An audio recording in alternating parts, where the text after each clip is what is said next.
Okay, so multidimensionality and as within, so without are kind of dancing in my neural network. So I'm gonna share what's spinning around up there.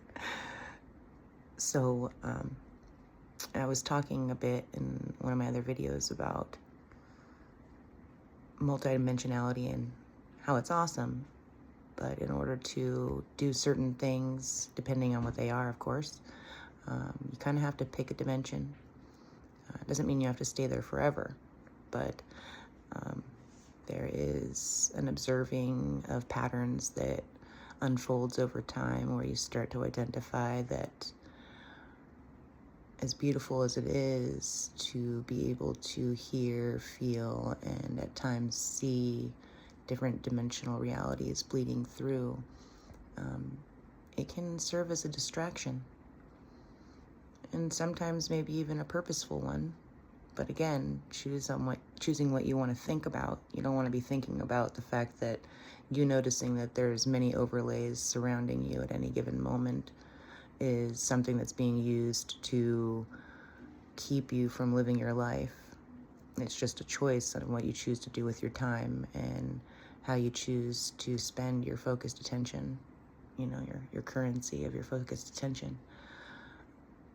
So you kind of have to like pick a dimension, but that goes with the within and without thing, because there's certain times that we can take ourselves into the depths of the deepest, darkest rabbit holes and not identify that it really doesn't genuinely feel good, and that we're continuously recreating proof of that thought pattern and the existence that we've become aware of, and we'll just keep manifesting more and more until it escalates to a point where, again, it will reflect to you very loudly that I am that.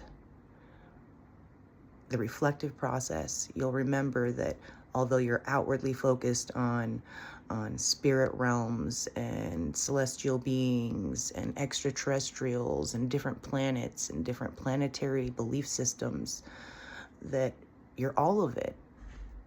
So do you want to focus on something that you once were, or do you want to make something new? Because I think that's kind of the point.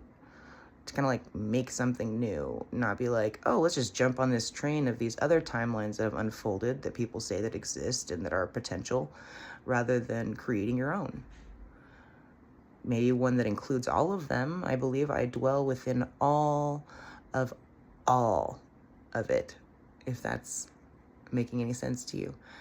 But at the same time, I chose to be here now for a reason. And it wasn't so I can spend my whole time thinking of different timelines, different trajectories, different experiences that aren't here and now in this bedroom, in this house in Joshua Tree, with this computer and these profound thoughts and this big ass heart that just wants to share this feeling of freedom and control and power and even a surrender of control.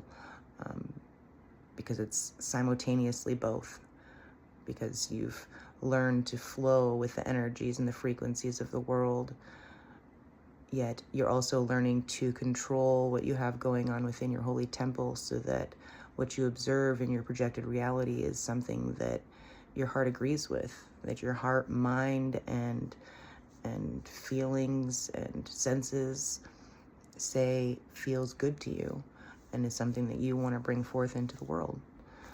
So, you gotta pick the dimension that serves you and create the one that serves the all. That's it in a nutshell, I suppose. Have a beautiful day.